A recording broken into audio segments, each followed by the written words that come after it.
Well, because I was never a Howard Stern guy.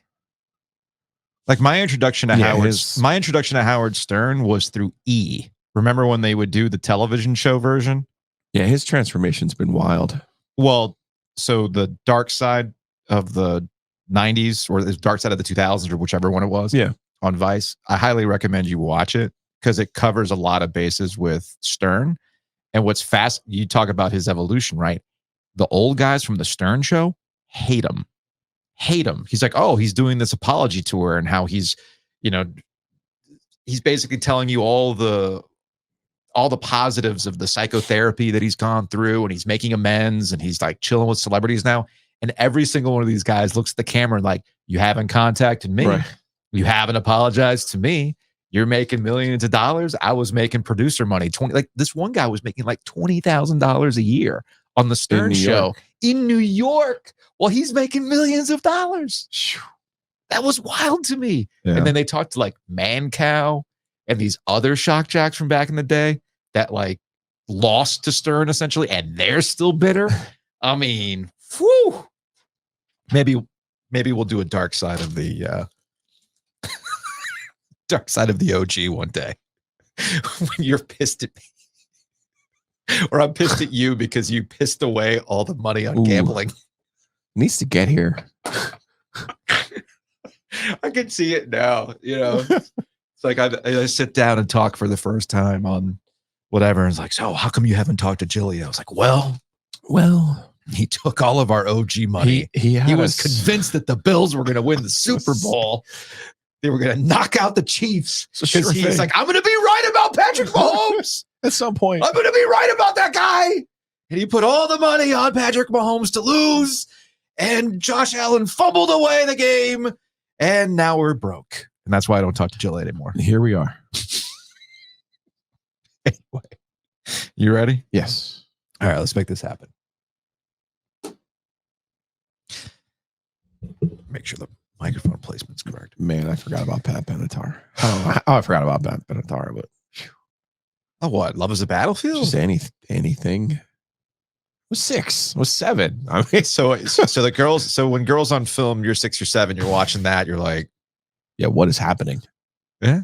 It was kind of like that when I was watching Stern as a teenager. I'm like, what is this thing that she is sitting on? That was being thrown in the deep end. Whoa. Okay. Interesting. That was being thrown in the deep end. I wonder how many people actually get that reference. Anyway, you ready? Yes, sir. Okay. Let's podcast alongside Joe Giglio. I'm Joe Ovias. Thanks to Empire Properties, we are in Eford Studios in downtown Raleigh. And thanks to Copiers Plus. Check them out online at copiers-plus.com. Joe and I were sitting here talking about taxes and wrapping up the OG media year and budgets and things like that. You probably find yourself in the same boat. You're probably wondering, how can we save money? Print management costs. It's a sneaky thing on your budget. So contact the folks over at Copiers Plus to get your print management assessment today. Again, that's copiers-plus.com. Panthers, baby. Congratulations to the Carolina Panthers, Joe. They are not going to be the first 1-16 team in NFL history. Let's go. Deep sleeper agent Arthur Smith. Carolina guy. Buddy. Trying to make sure his home state.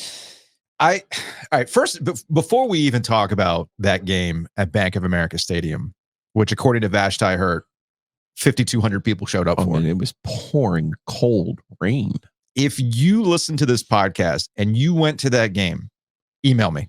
Yeah, we got something for you. theoggoesdigital@gmail.com. I want to bring you on the show, and then yes, we will send you some hoodies. We will, because you got to dry out, right? Yeah. From that game. So again, theoggoesdigital@gmail.com. If you went to that game, I need proof that you went to that game. I need proof you went to that game. We'll bring you on. We got some prizes for you. Because I considered it. Did you see what the ticket prices were? Was it 45 cents? I couldn't find the 45-cent one. I went to StubHub like I typically do, and they, the Panthers tickets reached the ticket is as expensive as the fees realm. You never want to be in that realm. Sometimes the ACC tournament, the Tuesday games, that's in the fees are more expensive than the ticket. Yeah. And then the ticket's like, oh, I can go to the game for $250. Yeah, when you throw on the $13 in fees and everything else. So I considered going to that game until I saw what the weather was going to be. I said, forget it. I ain't going to that game. But for the 5,200 people who did show up, salute, man. Salute to y'all for showing up. Because I've been to some crappy weather games. I don't mind crappy weather. I mean, that's why they make raincoats and various other things. I saw some people with goggles on. Yes. Hey, man, I went to that game. What was it, 2010? South Carolina, NC State at Carter Finley Stadium with a tropical storm coming through? Was that 2010? Or was that earlier? 99, the Lou Holtz one? Oh, no, that's right. The Lou Holtz one in 99. I went to that game. Yeah, why not? That was why. But it was also August. It wasn't cold. Yeah, that's a good point. There's a big difference. Yeah, that's a good point. Cold rain and real rain. There were the people in 2016 who showed up to the Notre Dame NC State game. Yep. And watched Brian Kelly insist on throwing the ball in a driving storm, which gets us to the Atlanta Falcons. And your point about Arthur Smith. You got Bijan Robinson. Hell, you got Kyle Pitts. Washington Post pointed this out. Kyle Pitts, Bijan Robinson, and Drake London. There are 3 dynamic playmakers. A total of 75 yards on 13 touches. 13 touches. You're in the red zone. You have Desmond Ridder, who has been an adventure all year, and you don't want to give the ball to Bijan Robinson? You want to run it? No. We're going to pass it, which, of course, ends up in a turnover. And credit to the Panthers. I can make fun of the Atlanta Falcons all day, but credit to the Panthers for actually going the length of the field, running the damn ball, getting the yards that they needed, and smartly playing for the field goal at the end with 1 second remaining. Smart, because they were on the goal line. I thought that was a smart, because the last thing you want is in those conditions to try to score a touchdown and the ball fumble it out, squirts out, or whatever it is, and you lose the game that way. The mind bender here for the Panthers is they've won 2 games a very specific way. Yes. Do you know the very specific way that they won those 2 football games? They ran the damn ball. The same very specific way that last year they ran and played, and under their interim coach. And ran the football, played defense. Yes, yesterday was ugly. Mm-hmm. But look around the NFL, man. It's one big trash bag after another. It is, yeah. For teams that are not named the 49ers or the Eagles, Bills, Chiefs. Mm-hmm. Even the Chiefs have had their offensive struggles. We'll get to that in a second. So like there's a certain way you can win, and it's just unfortunate. It's unfortunate for the Panthers that what they needed to do this year was be ugly, as they were in the interim last year. And instead they tried to get fancy and say, okay, we got this first round pick. We're going to, DJ Chark and Adam Thielen and the tight end whose name I already forgot. And, it's like, Miles Sanders, yeah. Miles Sanders is going to replicate what Christian McCaffrey did for him. No. I don't think anybody was saying that. They are optimistic about Miles Sanders. Had some kind of year last year, by the way, for the Eagles. Eagles. Behind that offensive line. Yes. Okay. Yes. But you look at it, you're like, oh, you have Chuba Hubbard. Deontay Foreman last year was the one that they turned into the bell cow back. We've talked about this with Aquanu. And the struggles he's had. The reason why they were good last year and why the offensive line had optimism was because they were going straight ahead. They were running the ball. He's always been able to run block. Yeah. But I'm looking at this and I'm going, cool that they won this very specific way. Yeah, that's cool. They should have lost the football game, obviously. Desmond Ridder, that interception, after it's 7-6. So the Panthers get down into the red zone. They decide to kick a field goal down 7-3. And I'm going, are they trying to protect their draft pick? Like, why for the Bears? Why are they not going for it? They kick the field goal. It's 7-6. Atlanta drives right down the field, moves right into the red zone. Ridder escapes some pressure, and he rolls. And Joe, he threw the ball at the 5-yard line. I didn't see another Atlanta player. I'm like, what are you doing? All you gotta do is kick a field goal. The game's over, and they're not scoring. Fair. So sure enough, Panthers take the turnover. Good on and I didn't realize the Panthers were the worst team in the NFL in turnover margin. Like, this is not rocket surgery here. Run the football, play defense, take care of the ball, be good on special teams. That's been their 2 wins this year. Good for them. Get a little bit of positivity going. Honestly, that's the only real takeaway from this game. I mean, the Panthers season is lost. All you can really discuss with the Panthers is whatever you do, don't break or severely injure Bryce Young. Don't put him in a bad situation, whether physically or mentally. Okay. So you plug away. And yes, you could tell that a lot of emotion came out when they won that game. It's like they won the Super Bowl. And as one of our listeners pointed out on Threads, I think it was Matthew. Yeah, man, that basically was their Super Bowl in how they were going about this, to get off the schneid, to basically make sure that you don't become a historical footnote in the NFL record book. But that's all I'm going to take away from the game. It's not some sort of turnaround. It doesn't really show me anything about Bryce Young. It doesn't really do anything. It's just, hey, nice, you won. In fact, I think that game encapsulates the overall theme of what we've seen the last couple of weeks and really what we saw on Sunday, in that the game results are more about the team that lost than the team that won. Okay. So let's look at the big game of the weekend. That would be the Buffalo Bills and the Dallas Cowboys. After weeks of, and you called this last week, we've hit that point in the cycle where we them boys. We them boys, Dak Prescott MVP. It's time. They're going to win the NFC East. Look at what they've done. Up in Buffalo, I think before we hit record, you called it a scheduled loss. Scheduled loss, man. They're great at home.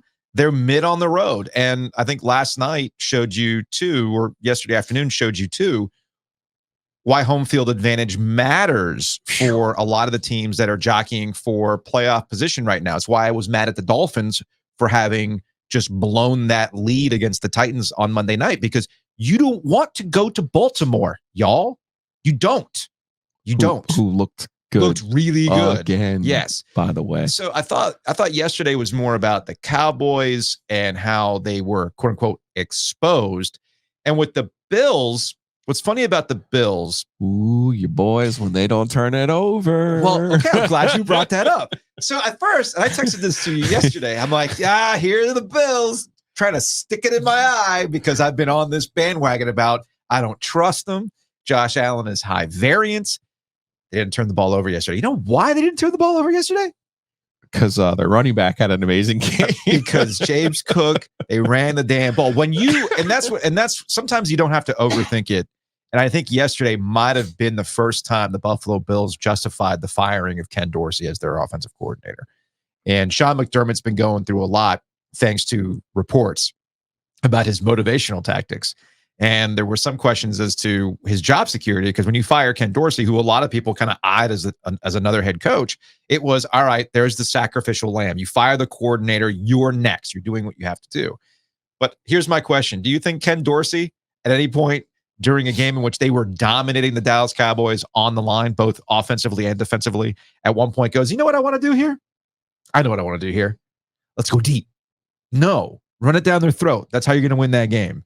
And that's exactly what they did. Josh Allen was very limited in his stats. He didn't have to do much. He made some big throws. 94 passing yards. That throw he made to James Cook in the corner was a great freaking throw. But listen, again, it wasn't a complicated win for the Bills. Doses. So two things: the Bills the last 3 weeks lose in overtime at Philly in a gut buster. Then they beat the Chiefs on the road in a great game, and then they just dominate Dallas this week. So they're hitting their stride. They would be the team I'd be worried about if I was Baltimore. Yeah. Okay. Number two: do you realize no coach in NFL history has ever won the Super Bowl with two different teams? No coach in NFL history has ever won the Super Bowl with two different teams. Don Shula has been to the Super Bowl with two different teams. Andy Reid has been to the Super Bowl with two different teams. Bill Parcells has been to the Super Bowl with two different teams. Do you really think in the history of the NFL, Mike effing McCarthy is going to be the first coach to win the Super Bowl with two different teams? Sometimes you just have to say it aloud. Yeah. Right? Really? Mike McCarthy is going to be the one? I don't think so. It would be funny, though. I mean, it would be hysterical. I did see, as I'm processing this, what you're reminding me of is I forgot who had posted this. I think it might have been Drew McGarry who had posted this on Defector by saying, oh, no, I cannot live in a world where I cannot make fun of Mike McCarthy. It's really what it was about. It's like, come on, we know what this guy's about. So, yeah, that'd be a hell of a stat for a guy that everybody routinely likes to clown for his clock management and everything else and his coaching ability. Especially with this team. Yeah. I mean, it's shaping up, though. I mentioned Baltimore last night. They looked good. And it's defense. You know what I mean? And then you look at Frisco and good for Brock Purdy. Just when you want to hate on Brock Purdy. I'm not hating on Brock Purdy. Not you, but I think people are a little bit like, and I loved all of the Cam Newton talk because I think he's right.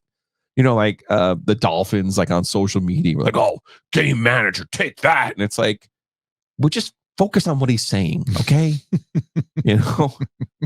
By the way, speaking of Cam Newton, speaking to the Carolina Panthers when he was there and lighting the world on fire, every time we talk about the Panthers, it's brought to you by Graffiti. Check them out in downtown Cary. Tuesday's break-even night. I know they got some holiday festivities coming up. Maybe you want to get out of the house when you got family in town. Maybe there's some family aggression. Axe throwing. Axe throwing is a good way to just kind of get it out of your system when you've been cooped up with your family throughout the holidays. So again, go check out Graffiti in downtown Cary.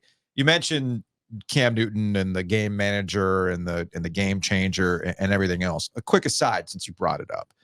So the context here is that Cam's been doing the media rounds, and he had some really interesting stuff with his former teammate Kyle Allen on the QB room. But Cam's own podcast, he talked about the difference between game managers and game changers. And I think it was Kimberly A. Martin at ESPN just went after Cam, like, you're sitting here tweeting from your couch. Like, what are you talking about? If you were so good, you'd actually be in a year of backups. How are you not on the field right now? I don't know why I had to get personal with Cam Newton. I think it's pretty clear that he has transitioned out of that time as a quarterback in the NFL and has transitioned completely over to the media stuff. So Cam decided to take a look at what had been discussed throughout the week.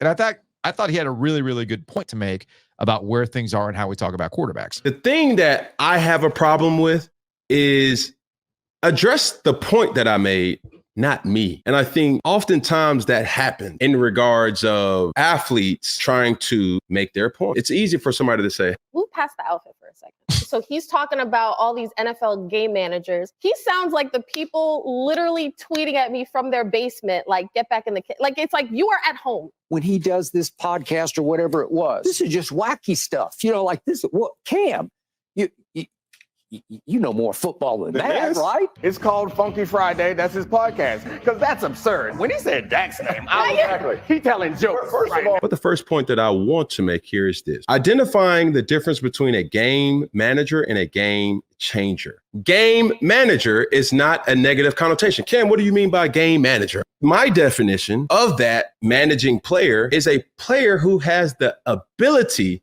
to make the right play at the right time, protecting the football at all costs. There's times in my career where I figured this out. Sometimes, Cam, you don't have to take over a game. Allow other players to do that. If we're getting personal here, there was times in my career where I did it, and there's times in my career where I didn't do it. When I think about ultimate elite game managers, Peyton Manning, Drew Brees, Tom Brady, game changer and game manager is not something where I'm saying this person is not physically capable of making some great plays. I'm not saying that. Or I am not saying that they're not good players. There's really only 3 to potentially 5 game changers in the NFL right now. Aaron Rodgers, Lamar Jackson, Josh Allen, Joe Burrow, Patrick Mahomes. Chris Canty, I was listening to what he was having to say, and he used this as an analogy. A game changer is a truck. A game manager is a trailer.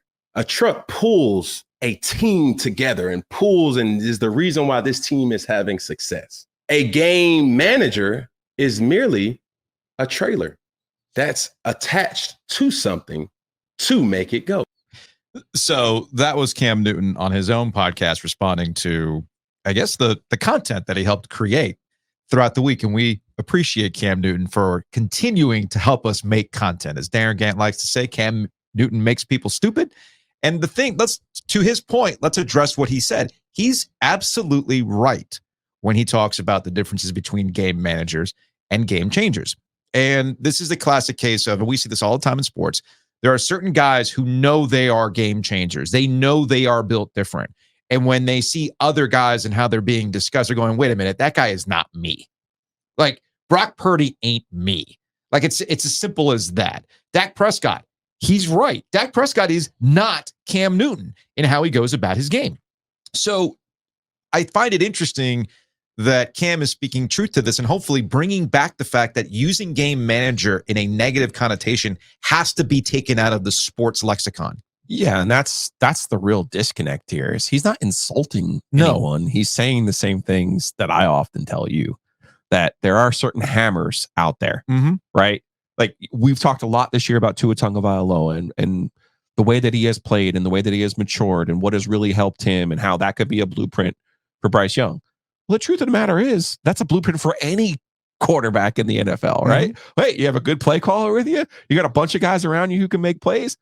You put Tua Tagovailoa on the Bills. What do they look like? What does he look like? You put Tua Tagovailoa on, pick another team. Put him on the Panthers. Right? Put him on the Panthers. But you don't even have to use the worst example. Put him on the Giants. Okay. Put him on the Jets. Put him on any of these teams where you're you have no playmakers. Because there's only certain guys. He's right. Mahomes makes plays.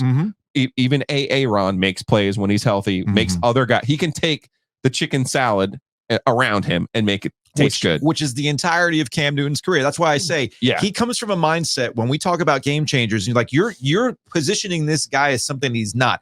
I'm literally a guy who dragged a college football team to a national championship. I'm literally the guy, as he talks about the truck. Right. I'm literally the guy who dragged that Panthers team to a Super Bowl. Okay. And we crushed teams as he was winning the MVP. So I can see where his mindset comes from. But you notice he's like elite game managers. He's absolutely right when he says Peyton Manning was an elite game manager. Tom Brady's an elite game manager. Again, there's Tom Brady pre-Randy Moss and post-Randy Moss, right? You look at Tom Brady's stats overall, he wasn't blowing the doors off of people, but he never made mistakes. He knew where the ball needed to be. He was an elite game manager. There's a value to that. Exactly. And I don't know why we've gotten to this point where it's used as a knock, and hopefully Cam Newton will get people to stop using it as a knock. It's not that I dislike Brock Purdy. It's just like, why are we doing this to Brock? We do this. Why are we doing it to Brock Purdy? Who During said their straight losing up streak when he was struggling. Because people were like, oh, is he the MVP? And then like all of a sudden they lost 3 straight. It was like, oh, well, Deebo Samuel's not playing. Oh, well, Christian McCaffrey missed a game. Oh, well, Brandon Ayuk's not playing either. And it's like, oh, wow, that's weird. So when you don't have all those pieces helping you out, hey man, it's a problem. I mean, even Brock Purdy, he was asked the question as to whether or not Christian McCaffrey should be the MVP. He agreed. Yeah, he should be the MVP. The numbers that he's putting up. And to your point, you see how everything is in flux when those guys are on the field. But we do this. Like, look at what happened to Tommy DeVito. Tommy DeVito over 3 weeks becomes this phenomenon. And he's got the 4-finger thing. Hey, he's got his agent who's now in the Chicago Italian Sports Hall of Fame. And then after this week, it's like, oh, well, I guess Tommy DeVito. No, he's Tommy freaking DeVito. Like, don't do this to the guy. Like, don't try to, like the guy who asked the question to Brian Dable. Hey, do you see some early bits of Tom? Why do we do this? Poor Tommy got murdered by New Orleans and their defense. And I'm like, he probably feels very at home right now. Which that was the entirety of his Syracuse career. Which gets us to Josh Allen, because Cam brought up Josh Allen. And I think this weekend, white Cam Newton, to tie it all together. Yeah. When Cam last week said there were times in my career where I had to remind myself, you can't do all the things. Let other people cook. In this particular case, you can say, yes, let cook. And Josh Allen was not doing anything that required to be like, all right, I got to take over, which leads to some of his mistakes, which leads to the turnovers, which I think the streak was finally broken yesterday without a turnover for the Buffalo Bills. So if this is what the Bills are going to be, then yeah, I could see last week when you said, hey man, I think the Bills are the team that nobody wants to see right now, and I can see them showing up in the Super Bowl. But it's not so simple, because they're at 8-6 right now. You got to remember, this is a team that did lose to a Mac Jones-led New England Patriots team. This is a team at the beginning of the season with Zach Wilson lost. All right. So they're at 8-6, and they're tied with the Colts, the Texans, and the Bengals for those wild card spots. The Browns are currently atop that wild card standing, and the Jaguars will likely win the division, even though they didn't look so hot last night against but I think the Ravens are going to make a lot of people look bad. And that too. And then Trevor Lawrence, I mean, I don't know, as of this recording, I don't know what Trevor Lawrence's situation is after last night's game. So it's not entirely in their control, and we are setting up for a classic 90s style Dolphins Bills showdown at the end of the season. Yeah, they are. Yeah. Oh, I didn't realize that they need help. They need help. The Bills do need help. Interesting. But the thing is, they are getting their own schedule help, because they play. Did you know that there's a guy named Easton Stick, and he's a quarterback in the NFL? I think he is from QBU, North Dakota State. Yeah. I thought Easton Stick had done a collab with Noah Khan, and it's like atop the Apple Music charts. I think Easton Stick is that silver bat with the green lettering that everyone used in Little League in 1988. And then they got the New England Patriots on the schedule as well, and the carcass that is the Patriots under Bill Belichick. So they do need help, and that's kind of where we are right now as we're getting into the final weeks of the NFL season. There are so many injuries, and we are on backups of backups leading teams. And you start to take a look around, and yes, I can see why the Buffalo Bills are a team that if they do get in, you don't want to see them. If I'm the Dolphins, I would be worried about such things. Okay. On the flip side of the NFC, I think we still have that clear delineation as to who's good and who's not. 49ers are still a class upon themselves. The Bills, the Cowboys, as we saw this weekend, still have a lot to show. The Eagles, they've been going through it. There's been some changes on the defensive end, who's calling plays and whatnot. I know that Jalen Hurts is sick, so there's some question with the Eagles. On the AFC side, though, I do think it comes down to a really interesting trio of the Dolphins, who wanted to prove something without Tyreek Hill in the lineup, the Bills, who are healthy up front, which matters on both sides, and of course, it's Kansas City Chiefs, who refuse to go away despite their mistakes, because they had a very quiet win against the Patriots, but they're still making a lot of the same mistake of drop passes and everything else. Bracket luck is going to be real. Yes. Up in the AFC side. We'll see how that shakes out. I think it's hard to write off Dallas because they'll be going through the wild card portion of the bracket. And sometimes you get hot, and sometimes you play inside, and sometimes you don't go outside. Ultimately, I think it's going to come down to, I do think it'll be Dallas and the 49ers in the NFC Championship game. And we'll see how healthy can the 49ers stay. That's what this is all about. I'm with you on the that. 49ers were my preseason pick. I actually got a good price on them in the preseason that I was happy with. But all of this has been about how healthy can they be. They were the best team in the NFL last year. That doesn't get you anything. No. When you're down to your fourth string quarterback, it doesn't help. You got to be healthy when it matters, and we'll see if they can do that. Housekeeping. We are going to soft launch live Thursdays. We're going to be at Raleigh Times this Thursday, 2:00 from the rooftop. What's the weather supposed to be? Don't ever show me the weather. We're not going to have one of those weird situations, are we? Where it's going to be, it's going to be 55 degrees and sunny on Thursday. Very excited about that. We'll have some Colonel Taylor too. We only deal with have Colonel Taylor. Well, they have to serve it. Okay. I hope they have it. At the very least, I'll just be drinking some High Lifes like we did last time. I like how you got on the point at the Raleigh Times where you just show up and Brad just brings you a beer without even asking. So here's the deal. We're going to be doing the show live Thursday from the Raleigh Times. And because it's our last show before Christmas, we are going to break out the holiday mixtape and we're going to do it live. It's so good. So here's the deal. Email me, headline mixtape, put the subject line mixtape, theoggoesdigital@gmail.com if you want to participate on Thursday. Oh, no, we're free for all on that one. Really? Put the link out there like we did for you just want to do the straight up link to see if someone wants to play mixtape? You can do it both ways, but yeah, let's. All right. I at least want to have somebody locked and loaded. That's fine. I mean, we've got tumblers, we've got sweatshirts, we've got t-shirts. So these are Christmas songs. Yes. Christmas songs for the mixtape. We've got 4 of them. From our guy. Yes. Big thanks to Travis. Third down. So we have 4 songs for the mixtape. If you want to participate, be ready on Thursday. We'll put the link out there. But if or you come by, we'll do it live. We'll do it live. We can do it live. That should be a lot of fun. I got to make sure I bring the headphones though. Yes. Got to make sure. But yeah, from here on out, when we get into the new year, we're going to start doing shows Thursday, 2:00 live on YouTube. Obviously, we'll put the podcast out. Yeah. And if your company would like to sponsor the Thursday live show, let us know. Hit us up. Gilio.joe@gmail.com. Speaking of sponsors, big thanks to Matt Davis over at State Farm. Hit him up online at insuregartner.com, theoginsurance.com, or call him directly at 919-779-8277. Yeah, save yourself some money. Just check him out or give him a call. What's the harm? Who doesn't want to save money? Everybody wants to save money. Speaking of which, use that promo code OG23 when you order from homefieldapparel.com. All right, so here's the deal. You've gotten Christmas gifts for everybody else. You got to treat yourself now. Yes. Get yourself something nice. Head on over to homefieldapparel.com. Use that promo code. Actually had somebody hit me up through DM saying, hey, what was that promo code again? Super easy. OG23 to save 15%. OG23.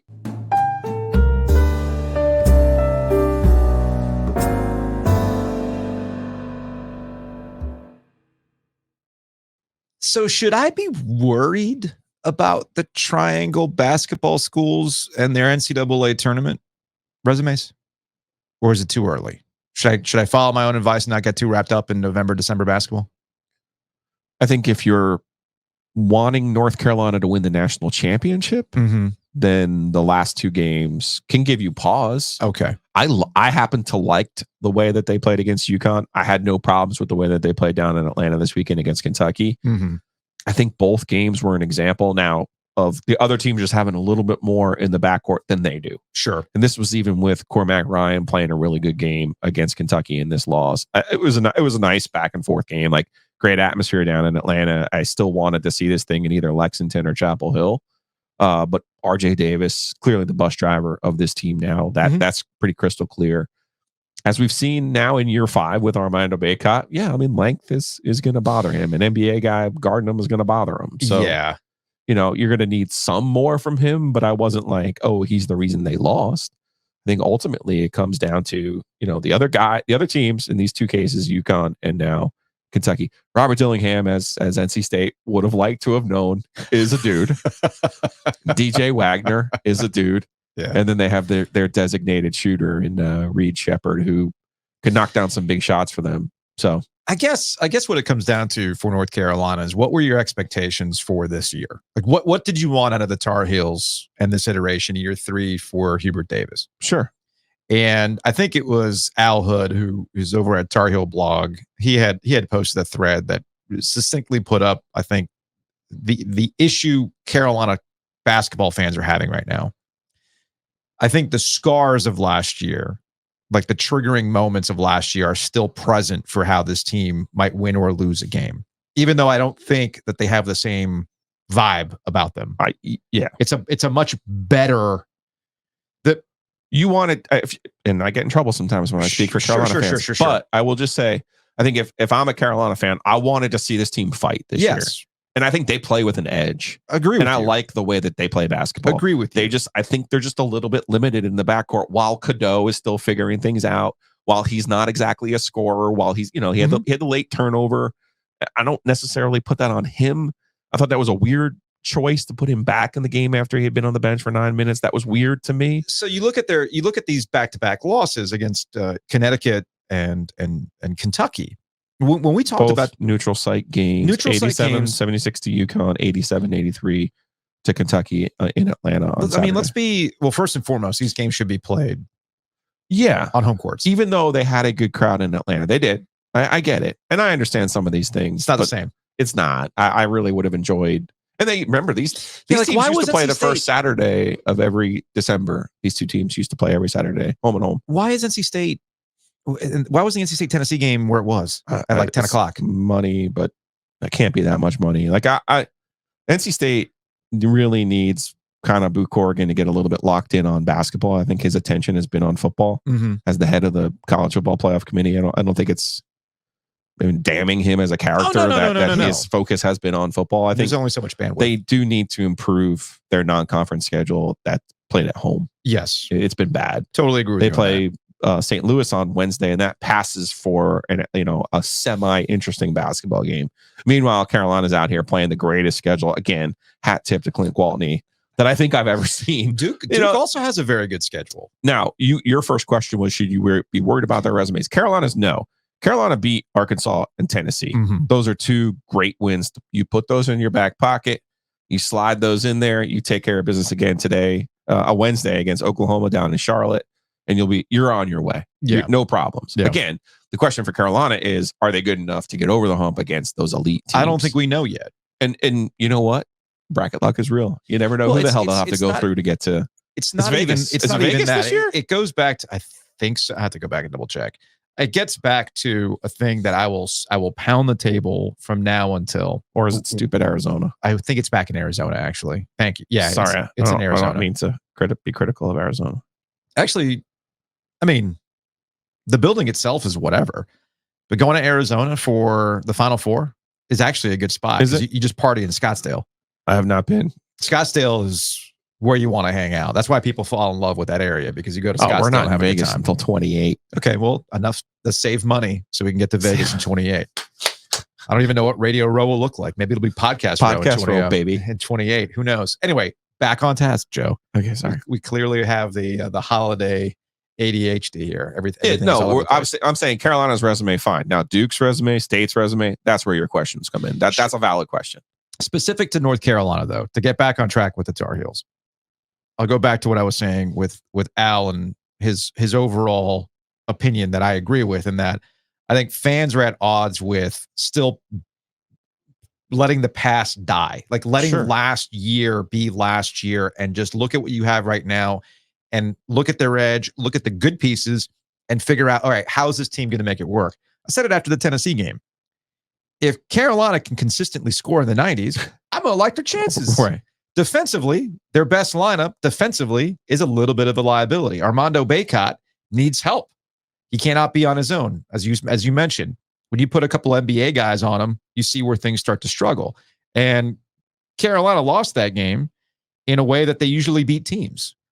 Kentucky dominated them on the boards. Yeah. I think they pulled down 40% of their misses. They had more shot opportunities because of that. And then, North Carolina turned the ball over a bunch, which is something that Kentucky did not do. I think those are correctable problems, but there are some limitations based on the roster. What do you like to call it? A math problem? Mm-hmm. Carolina's got a little bit of a math problem with their lineup. I think it'll be fine in the ACC. There's not a lot of teams that can run with them if they get going. If Elliot Cadeau settles down, as you mentioned, RJ Davis continues to be the bus driver. If Harrison Ingram continues to be that spark plug that I've enjoyed so far in the early part of the season. But it comes back to that central question. What were your expectations for the Tar Heels this year?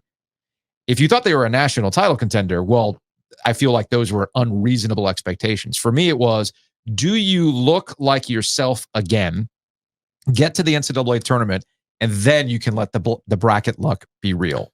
Almost feels like, we've talked before about how does the ACC title matter to Carolina and Duke. And I think you and I both agree that Duke winning the ACC last year was really good. Yes, it was. For John Shire. I think Carolina has as good a chance as anyone else to win the ACC this year. If they win the ACC this year, that would be really good for Hubert Davis, in my opinion. But you and I are not, as we like to discuss, the bearers of the Carolina standard when it comes to basketball. It's actually something that Chris over at Daggum Box Scores had pointed out, because I do think this is a Hubert Davis, what are you as a program situation. But I think they're good enough to win the ACC this year, and I think this would be one of those years where you would appreciate it too. Yeah. Particularly in the context of being the number one team in the country last year and not making the NCAA tournament. So Chris had put this out on his latest newsletter. I highly recommend y'all check it out. Bless Your Chart is the name of his newsletter. And he put together North Carolina's 2-13 against KenPom Tier A opponents since the start of last season. Now you're asking, well, what does last season have to do with this season? And I think it gets back to how you and I view Carolina versus how the hardcore Carolina fan views basketball. And when you're taking on other blue bloods, like Kentucky, when you're taking on other good teams like a Tennessee, you want to win. You want to establish yourself as, we're still the standard. And when you look at where they are against these top opponents, it's not pretty, including right down to the point differential as well. So I think the problem with Carolina is that we're at odds with two different discussions. What do you expect out of them this year? And of course, this desire for Carolina to be back to where they were, not even at the tail end of the Roy Williams seasons. We're talking 2017, that kind of stuff, 2009, et cetera. I mean, they did play for the national championship. I know. 22. But you and I have talked about that. Now, State, I do think it's gotten late early for them. It has. And it's weird because I actually like the pieces that they have, particularly now that we see Cam Woods and that's the thing. MJ Rice. Yeah. We don't even know. That's the problem I have with NC State. MJ Rice comes back, last week? Okay, cool. That's a nice surprise. And then, thanks to Josh Stein and friends, we have the purge on transfer. All transfers are legal right now, which allows Cam Woods to play the rest of the season. Okay, so now you got these two pieces that either weren't counted on, or you didn't know what you were going to get, or when they were going to come back. You didn't think you'd have. So I don't know what NC State is. So now NC State's going to have to make their hay in conference play, and it's not like the conference is doing its best job of putting itself in position to help you out Yeah. by winning in the league, unless you mean sweeping Clemson this year. Cam Woods is an interesting piece, transfer from NCAA. He's got a little bit of a herkama-jerk release, but I like it. I like the moxie. He's exactly the kind of player I told Kevin 2 years ago. Stop guessing. Stop going to get somebody who averaged 4 points a game and go get NCAA or Norfolk State's leading scorer, because at least they could put the ball in the basket. Obviously, they did not think they'd have Cam Woods this year, and I don't think he's replaces a DJ Horn, who's been really good and finding his role, and Jaden Taylor has found his role and his stride, and I feel like those two guys are really the bus driver with this group. They came up short against Tennessee. I thought they played really well in the first half, and then in the second half, guess what?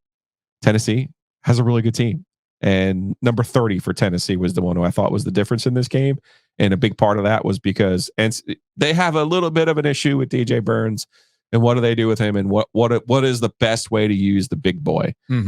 Josiah Jordan James was the player who had 23 points for Tennessee. He hit a bunch of threes down the stretch, in part because the way that State plays defense, they try to help Burns. And the 4 is the one who tries to help Burns.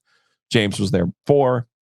He had some open looks, knocked them down. But Tennessee's a good team, man. Like, Tennessee's a Final Four contender. Right. So there's no shame in going to a neutral site, playing toe-to-toe to them, which they did, and losing. Now, my number one takeaway from watching this game on Sunday morning was Rick Barnes, man. It's a template, just like we saw with Roy Williams. Like, you could watch Rick Barnes, you wouldn't even know he was the coach. You'd be like, oh, that's a Rick Barnes team. Right. They are tough. They're older. They're bigger. And by the way, when you play them and you don't get a tight whistle, you better strap it up. Hey, because it ain't gonna be good for you. Duke saw that in the NCAA tournament last year. Which gets us to Duke. Before we talk about Duke, every time we talk about college hoops, brought to you by Wings Over. Check them out. Wings Over Raleigh, Wings Over Chapel Hill, Wings Over Greenville. Order online. It's going to be on time. Always is for me. Love to see that. And most importantly, they got parking there on Hillsborough Street, which is crucial. Went over yesterday. I got 50 wings. And sometimes I feel like, well, it's a lot. And then I'm like, no, it's not. No. So just don't look at the calorie count of 50 wings. I'm not eating all 50 wings. I'd be impressed if you did, though. I'd be dead, but be a great way to go. So Duke, by the way, I'm an idiot. So I emailed Duke. You were fired up. You're like, yeah, I'll be there. Well, I'm trying it now that I'm functional. I'm at a point where I can actually start going to basketball games. I'm looking ahead at the schedule. I didn't bother to look where the Duke Baylor game. It just said that Duke was the home team. Okay, cool. I'll be there. Oh, wait, is it MSG? Oh, probably not in the budget. Yeah, not in the budget. It's It's like, oh, I'll let the folks at MSG know you're coming. I'm like, oh, wait, by the way, no, I'm not coming. I thought it was a home game. My bad.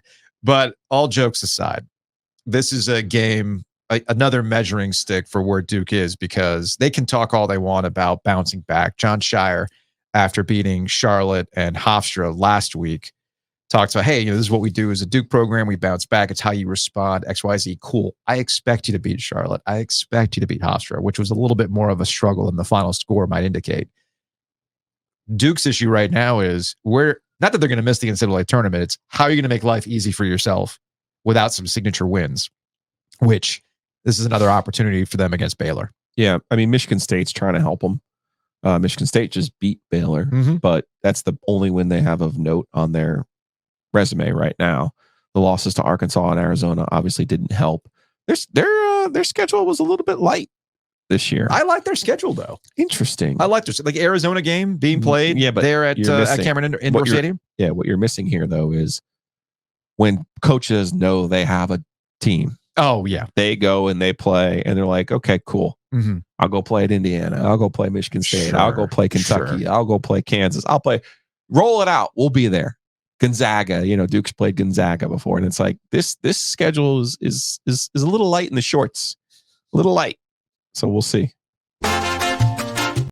State, they're going to have to make. Now this is about seeding. Though. This is about seeding for right. Duke. Like you want to be for State. It's about making the damn NCAA tournament. It's about getting there. For Duke, it's about hey, how do we improve our? They need this Baylor game Wednesday night in the city.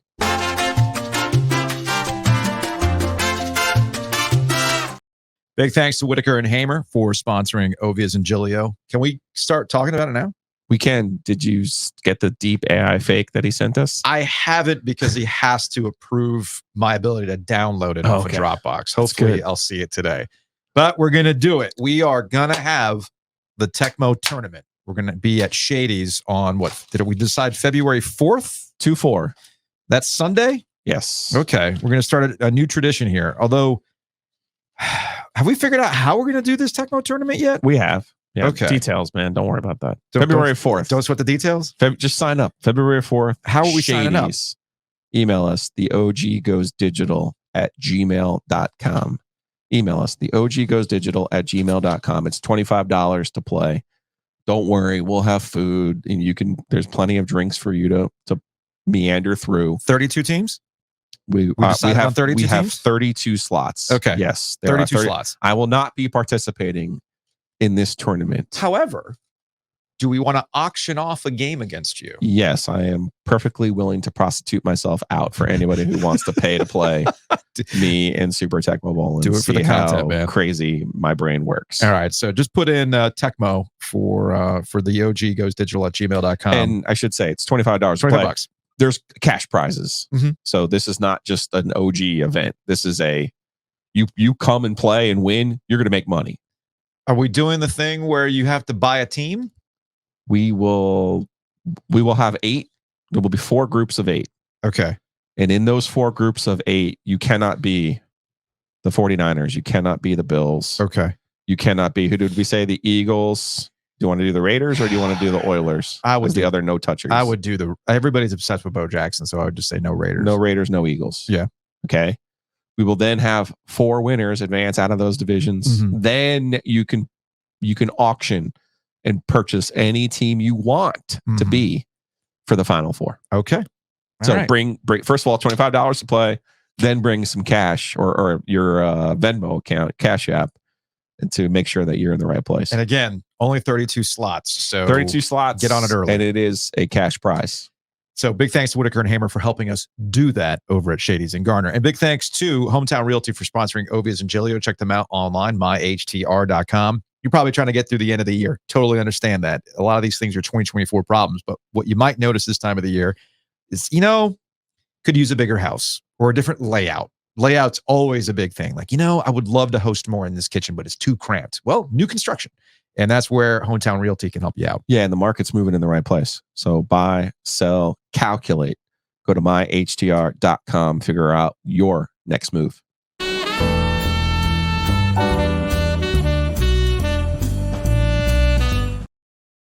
Carolina Hurricanes had an interesting weekend. They lose in a shootout last night to the Washington Capitals. The Alexander Ovechkin hasn't scored in several weeks. Watch him have a hat trick tonight. Prophecy did not come true, but they lose in a shootout. A classic Rod Brindamore game, Joe, where he liked everything about the game, just not the result. We did everything we wanted to do, just didn't score. And if I look at that game, we knew coming in how exactly it was going to go, just based on how they've played all year. They've played tight games, and I thought we stuck with our game plan really well and hit a few goalposts, a couple of inches here or there. It would have been a much different story. So, overall, I liked it. So what I would say is a tumultuous end to the Carolina Hurricanes calendar year for 2023 kind of hit its peak, its apex with waiving Antti Ranta. He cleared waivers. They reassigned him to Chicago.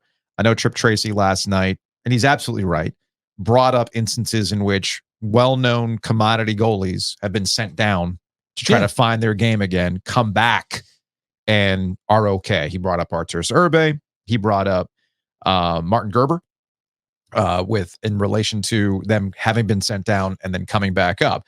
And you and I have had a debate as to what exactly is ailing the Carolina Hurricanes. The simple answer is goaltending. Ranta has been letting in a lot of goals, even at home. So this is a little bit, I also think it's a little bit of a wake-up call.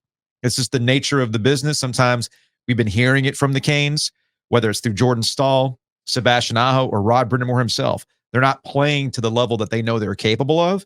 And sometimes you do have to elevate to overcome who's in net. And this might just be one of those wake-up calls, along with the fact that the Canes are probably cooking something when it comes to the net. Yeah, interesting span over the weekend there. Friday, they play Nashville. They look like $1 million freaking dollars, man. It's 4-2. It's 5-3. And then they were humming. And I'm like, oh, okay, look at that. The Canes. Ha. And Ronta just couldn't stop anything. Right. And they ended up losing in overtime to Nashville 6-5. And on the heels of that, they waive Ronta. And not surprisingly, nobody wanted him. No. So now you end up assigning him. They call up the goalie from the Q for Quinnipiac. Yeah. I love it. Going to get Rod Brindamore's son's teammate who won the NCAA championship last year for the Q. So we'll see what happens with them. Then they come back yesterday. They play Washington, and Rod's right. It's interesting. Kind of, we haven't seen Washington since the outdoor game. Yeah, and the Canes kind of like skated circles around them. So I feel like Washington, they have a new coach, and it's like they found religion. You know, it's like, oh, we're just gonna play like the Canes do. Oh, okay, cool. So the interesting thing to me about Washington is their goalie, and Darcy Kemper played a really good game last night. Darcy Kemper, you're like, who the heck's Darcy Kemper? Well, yeah, he won a Stanley Cup with Colorado, which has always been the template to me. Colorado's always been all the time. The template to me of the way that they want to play. And I look at it and I go, will one goalie solve the Canes' problems? I don't know. You know that they're evaluating it, though. Kochetkov looked good again. That's 3 out of 4 starts that he has looked good. I think that's the most important development here is that Kochetkov seems to have settled in after some adventures. Again, it gets back to inconsistency in the position. They'll tell you all the time how important it is. Rod Brindamore actually addressed the media ahead of the game on Sunday. It was his first availability after they had waived Ronta. And here's what he had to say. I mean, obviously he's been, part of our group for a while, and you don't like to see that, but obviously, his game wasn't quite there, and it's such an important position. Like we talked about the other day, it's other players can have a little bit off time, which they do, but when the goalie is a little not quite there, it's glaring, and it is what it is, I guess. Has he been playing at less than 100% physically, or has he been? No. It's such a mental position. Is it just kind of when it starts to slip, it's such hard to grab it again? Well, I think there's a lot that goes into that position other than technique. Yeah, your confidence is a big deal, a big part of it. Not like any player, but like I said, that position gets magnified both when you win games and when you lose games, right? Sometimes it's overdone on both sides of it, but like I said, we gotta keep moving on. With all due respect to Peretz and Kochetkov, and you've got one guy out now for still a considerable time. I'm guessing that has to be addressed in a more significant way. Yeah, that's a question for Tom at this point. So I mean, it's part of the business that we gotta, that position's so important that, it's something that you definitely you can't have enough of them. That's for sure. Good goalies. So that's Rod Brindamore before the game against Washington, pregame availability. Couple housekeeping notes. That was before the game. Adam Gold talked to Don Waddell, president, general manager of the Carolina Hurricanes. He told Adam, hey, great news on Freddie Anderson, who's been going through some light workouts. They expect him to return in a month. Now, does that mean he's going to play in a month? I don't know, but it looks like signs are pointing that Anderson isn't done for the season. It's a question of when can he be back in position to be Freddie Anderson. Awesome news. That's incredible news.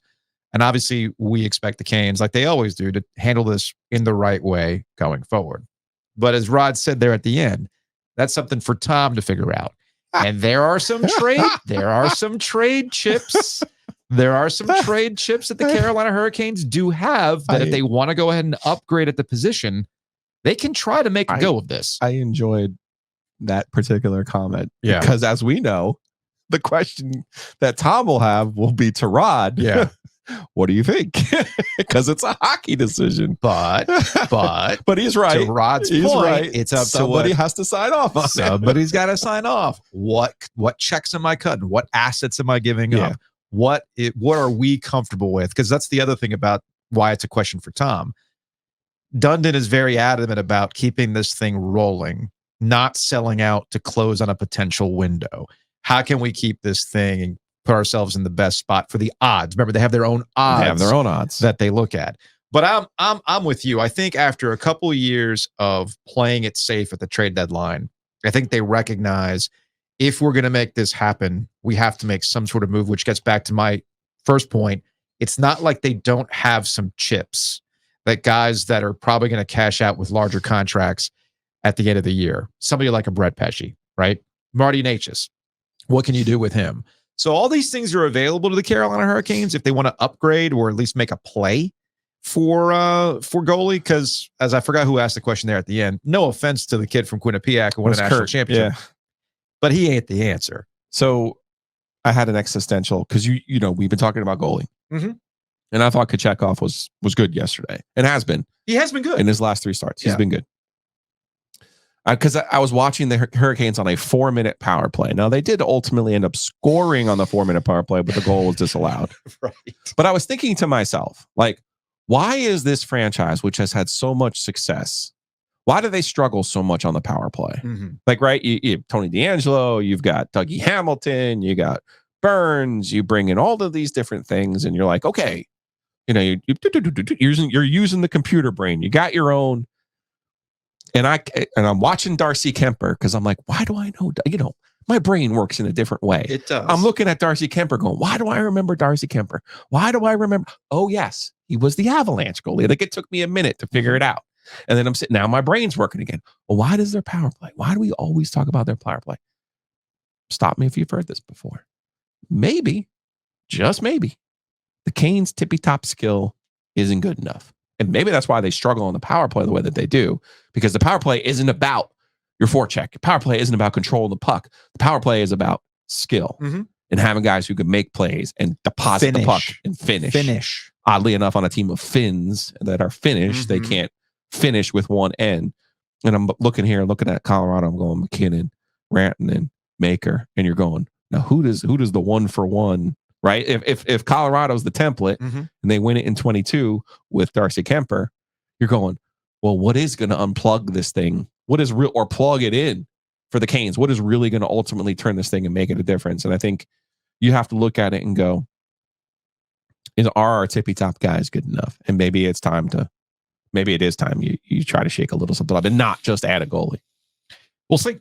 We're a few months away from the trade deadline. So right. But I think one thing that they're always going to do is evaluate what then gives you the best position to be successful. And it's probably not making that move right at the deadline. It's probably making it a little bit before. Well, it's funny. You make a point about doing it a little bit before, because we always talk about, well, it takes a little bit of time to get with the system and blah, blah, blah, blah, blah. Maybe it's the system. You asked this question about tippy top skill. It's kind of like we've seen with the Carolina Panthers, right? Wow, look at Christian McCaffrey flourishing with the San Francisco 49ers. Look at Baker Mayfield, the resurgence of they might win the damn division. They might. And Baker Mayfield probably will. Like, look at that, right? Like, when all of a sudden you see people leave your organization and like, where was that? Oh, maybe it was an us problem. Again, I'm not saying that somehow, some way that the Carolina Hurricanes are trash and Rod Brind'Amour doesn't know what he's doing. So sometimes you're so locked into winning a particular, like Rick Barnes, we win like this. Roy Williams, we win like this. Well, sometimes you can't. And I do wonder about, I don't think we will ever have a true answer for the tippy top position of the Carolina Hurricanes and whether or not they match skill for skill. I think they do, but it's all about, how they want to run their offense and everything else and how they want to play. I get all that stuff. It elevates your floor like nothing else, but you still need to finish. And that's the one thing that gives me pause about the Carolina Hurricanes going forward. So it'll be an interesting couple of weeks for the Canes as what they do with that position. And again, more importantly, great to hear that news about Freddie Anderson and his potential return to the Carolina Hurricanes.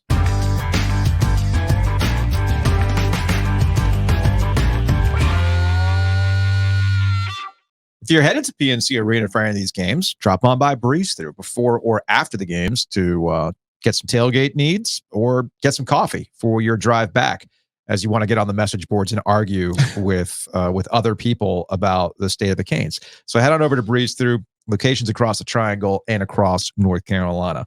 Also, big thanks to the Butcher's Market. It's that time of the year, parties, you're hosting. You want to make life easy for yourself, head on over to Butcher's Market. They have prepared meals. They've got great appetizers. And of course, if you want the big show, they got the meats. They got some really good cuts that you can pick up and all the things that you need to cook said meat. So head on over to the Butcher's Market, including their new location off of Lake Boone Trail, off of in the Lake Boone Shopping Plaza. And of course, thanks to Mosquito Authority, Pest Authority. I was reading a story about how Netflix won the streaming war. You know why they won the streaming war? Why? Because they're bundling all your favorite shows together. Ooh, good idea. You know what bundling? It's so hot right now. You mean like cable?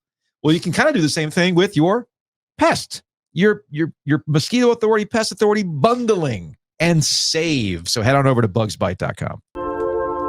We're moving on. All right, let's get out of here on some Hey Joe questions brought to you by Oakwood Pizza Box. Check them out in their downtown Raleigh.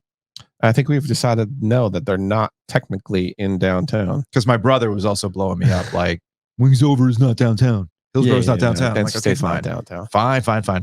But what about Oakwood? Yeah, Mordecai, Oakwood. Is that downtown or not? You know what? Technically, it's not within north and the northwest, north, south, east, west quadrant of downtown. Technically, fair enough. Anyway, check them out Wednesday through Sunday. Boy, that was really difficult for me to say. Head over to oakwoodpizzabox.com if you want to order online. To the YouTube comment section from Alan Jones. Last thing I remember about these two before they got shit canned was them stammering on relentlessly about how UConn isn't a blue blood in college basketball. Y'all look different without your clown makeup on. Ooh. What did we? Ooh. That was clever. That was clever. What did we? Hold up. We advanced an argument.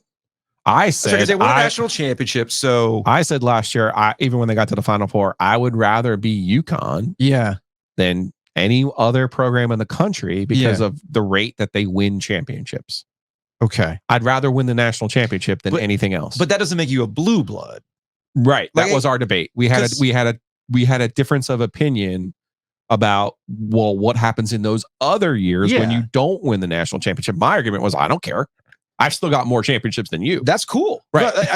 I get that. But when I think blue blood, I think perennial. I think a team that's constantly in the mix, somebody that you want to go out of your way to watch. Like when Carolina and Kentucky play, what are we doing? Watching the game. We're watching that damn game. When we talk about Carolina losing to Kentucky, we're not going, all right, on to the next one. It's like, but what does this mean for the larger scheme of Carolina basketball? Same with Kansas, right? Yeah. It wasn't like, I don't know, it's, it's kind of like game manager, game changer. It's kind of the theme of the show today. There's nothing wrong with UConn. You got your titles, baby. You're good. You just have to point to the banners. It's great. And you've beaten blue bloods on the way to do it. Hey, man, you beat Duke. Okay. Anyway, the point is. Well, yeah, 99. It doesn't matter. That's a good Duke team they beat. No, it was arguably their best. Okay. So Calhoun, I mean, come on now. I think he had K's number for the most part. I thought you meant the most recent ones, though. They did beat Kentucky, everyone, but the most recent ones are notable because when there is nothing else around and the bracket goes to shit, that's when UConn wins. That's when they go. That's why I had the UConn ticket last year as well. So, I don't know. It's not. You've got your championships. Why are you adamant about being classified into something that you just aren't historically? Don't be. You're getting triggered by like one person. No, I'm not getting triggered by it. It's just if we're going to have the conversation, we just have to be honest about what you've done over the course of the program. My preference was to be UConn. I'd rather be UConn than anybody else. It's kind of like how I used to joke about the Florida Marlins. I'm sorry. Yep. Exactly. Are we not going to win it this year? Okay, cool. Don't need to make the playoffs. I'm good. Oh, made the playoffs? All right. It's time to go win a World Series. Let's see. From Emil, Notre Dame going from the sexy suave levels of a new Ferrari to a used F-150 Lariat from Sam Hartman to Riley Leonard. Wow. Whoa. Dang, man.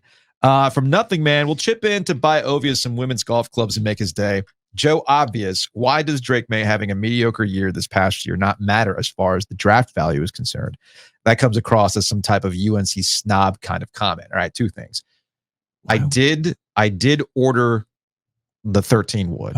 One of our listeners found on eBay for me a left-handed 13 wood that is arriving next week. Very excited about this. So embarrassing. Cannot wait to unveil that.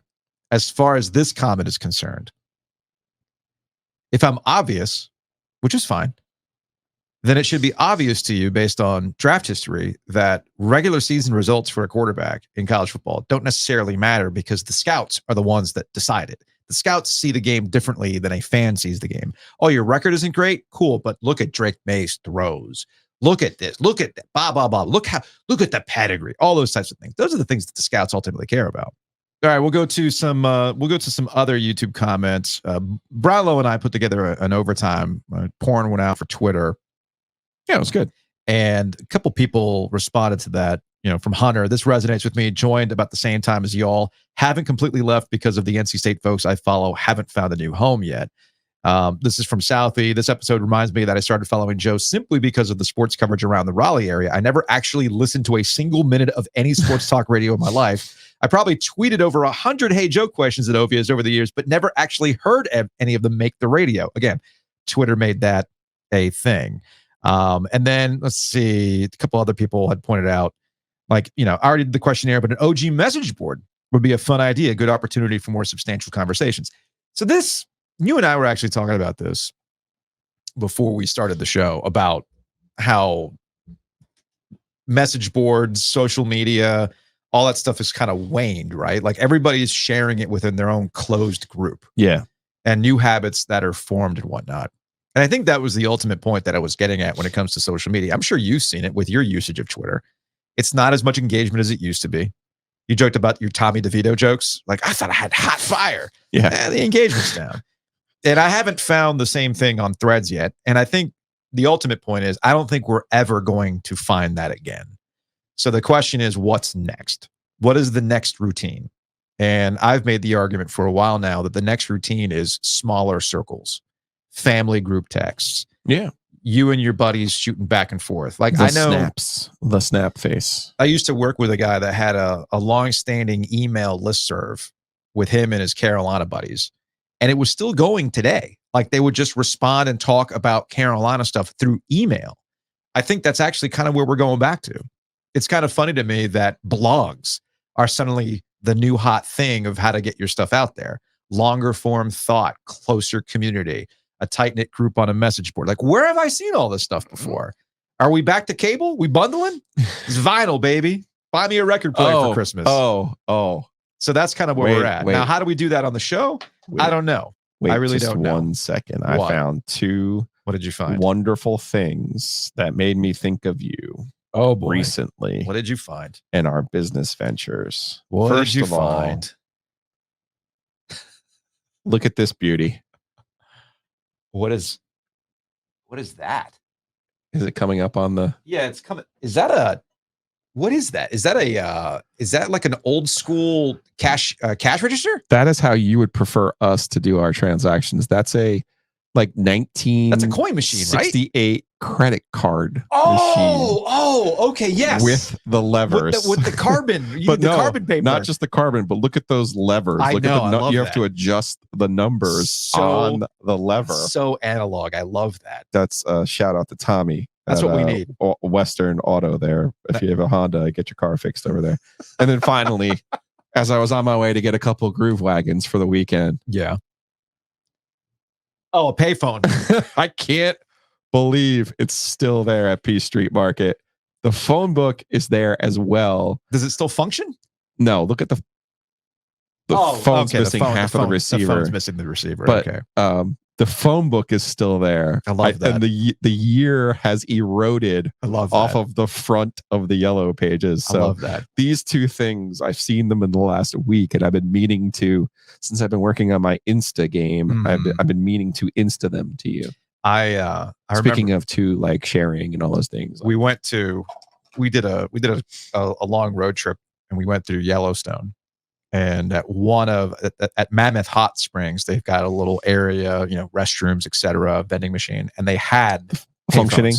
They had functioning payphones. So I had the kids pose. I'm like, "Do y'all know what that is?" And they're like, "Well, it's a phone, but like, why is there a phone there?" I'm like, "Because that's how you'd have to make calls back in the day." Yeah, and when the aliens come and abduct you in the middle of the Yellowstone, you're going to need that phone. Find somebody. when the super quake happens and you're trying to get out of there, you're going to need that phone. All right, it's going to wrap it up for today's edition. We've got a little bit of a different schedule this week. We're going to be doing a little Carolina Hurricanes therapy with Roy Cooper, governor of North Carolina. We'll also be catching up with Bubba Cunningham, AD at North Carolina. A lot of different things to get into this week. And remember, live show Thursday from Raleigh Times.